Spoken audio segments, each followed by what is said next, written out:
What's up, guys? It's me Boxing, and today I'm going to be predicting the outcome of Lawrence Okolie versus Krzysztof Glowacki, which will be a 12-rounder for the Vacant WBO Cruiserweight World Championship.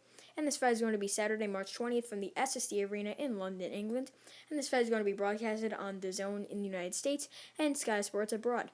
And again, both fighters, Lawrence Okolie fighting out of the UK, holds an unbeaten record of 15-0 with 12 wins coming by way of knockout. He's currently ranked number 8 by BoxRec in the Cruiserweight division, and he's the former EBU Cruiserweight World Champion, winning that title against Yves Ngabu.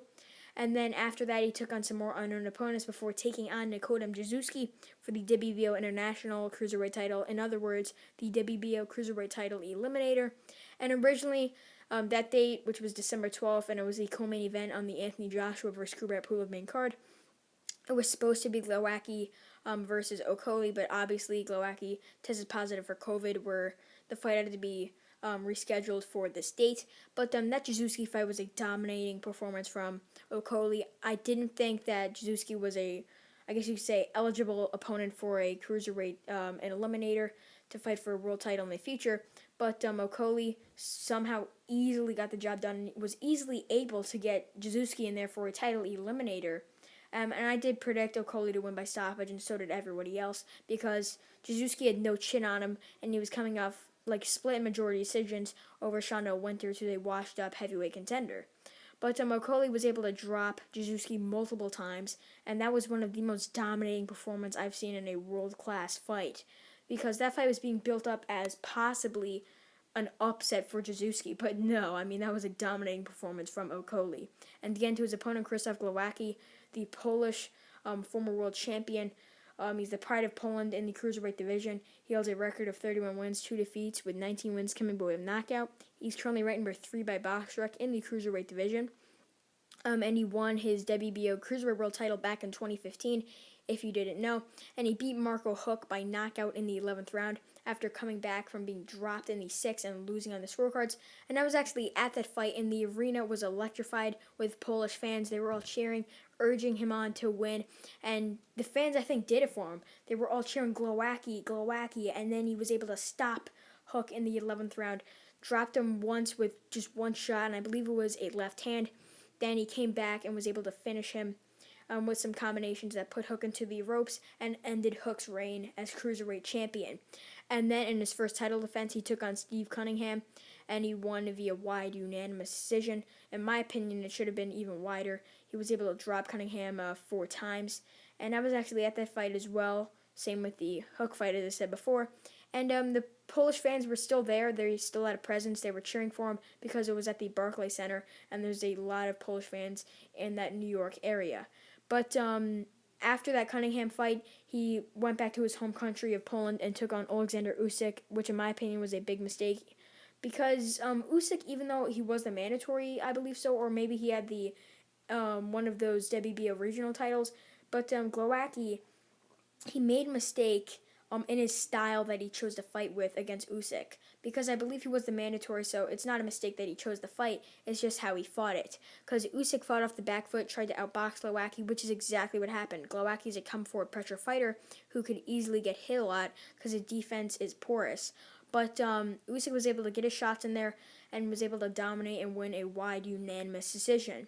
But then after that Usyk fight, Glowacki took on some more opponents in his home country of Poland before going to the World Boxing Super Series and taking on Maxim Vlasov for the WBO interim Cruiserweight World title, and he did win that fight by pretty convincing unanimous decision. And I didn't get to mention, but in one of his unknown Poland bouts after that Usyk loss, he did take on, I believe his name was Sergey Durchenko or something like that, and he did get dropped in that fight, and it was a brutal knockdown.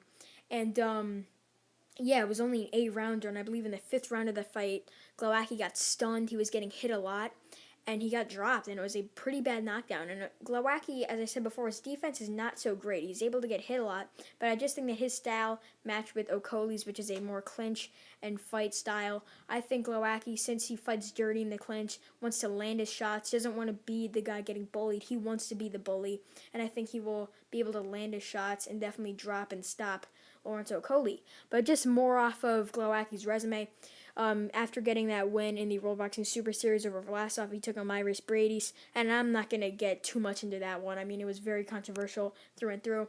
It was for the unified WBO and IBF Cruiserweight World titles, and he did get dropped after being elbowed in the jaw by Briades. And then at the end of that round, after being dropped, the bell sounded and referee Robert Byrd didn't hear it for whatever reason, and then the action still continued, and then Glowacki got dropped badly again after the bell.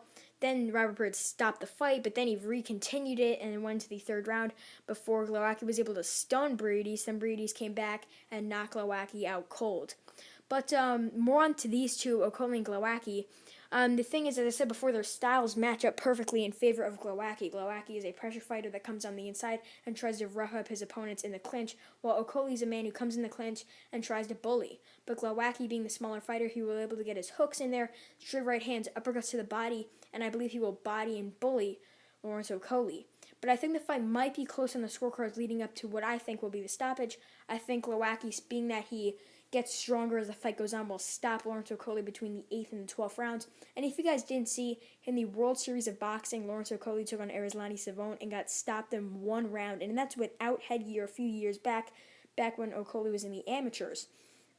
And it was a pretty dominant and ferocious knockout win for Savone. And Okolie, that definitely poses a question, how will his chin react when he's fighting a top 3 cruiserweight who's very powerful and who has been proven to knock tough opponents out?